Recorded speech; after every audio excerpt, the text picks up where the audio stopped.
Des déclarations de Vladimir Poutine d'il y a quelques instants posent la question de la suite de l'escalade après l'autorisation de Joe Biden d'utiliser pour l'Ukraine des missiles américains à longue portée sur le territoire russe en profondeur. Un missile balistique a été tiré, un missile intercontinental par la Russie vers l'Ukraine. Et il y a quelques instants donc, le président russe a pris la parole à la télévision. Écoutez Vladimir Poutine.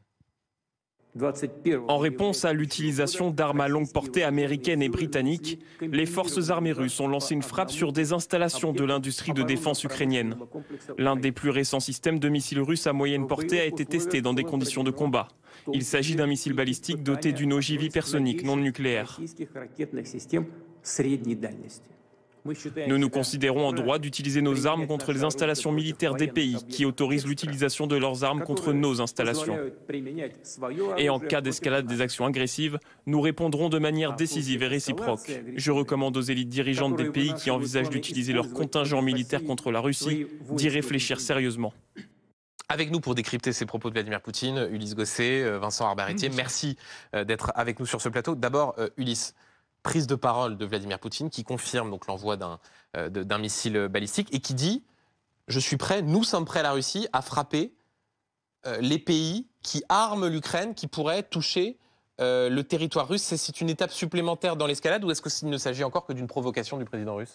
C'est une nouvelle dramatisation du chef du Kremlin. Ce n'est pas une simple intervention dans les couloirs du Kremlin. C'est une allocution. Ouais. C'est une adresse à la nation. Ouais.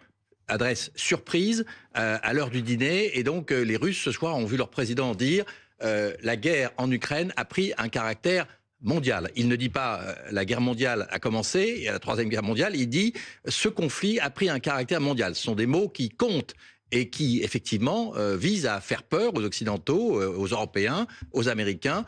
Une dramatisation qui suit, effectivement, le feu vert donné par Joe Biden aux Ukrainiens d'utiliser des armes à longue portée contre les Russes, donc à l'intérieur des frontières de la Russie. Alors que dit Poutine ? Il dit deux choses.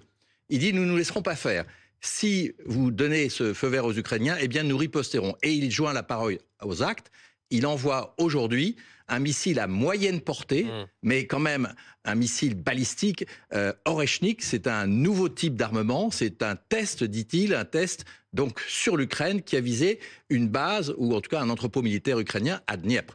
Donc non seulement il utilise une arme qu'on ne connaissait pas, enfin sauf les experts, qui n'avait jamais été utilisée dans le conflit, donc c'est une escalade. Et puis deuxièmement, effectivement, il se veut très menaçant puisqu'il dit aux Américains et aux Britanniques, ce sont eux qui sont visés en premier, si vous utilisez, si les Ukrainiens utilisent des armes à moyenne portée ou à longue portée en Russie contre nos installations militaires, eh bien je n'exclus pas de riposter en frappant vos bases, c'est-à-dire les installations militaires américaines, alors pas forcément aux États-Unis, ou britanniques, pas forcément en Grande-Bretagne, mais peut-être en Europe, peut-être en Allemagne, peut-être ailleurs. Donc c'est une menace, et c'est sans doute la plus sérieuse qui a été faite depuis longtemps, c'est-à-dire qu'on est dans un climat de tension qui vraiment a atteint un niveau très important.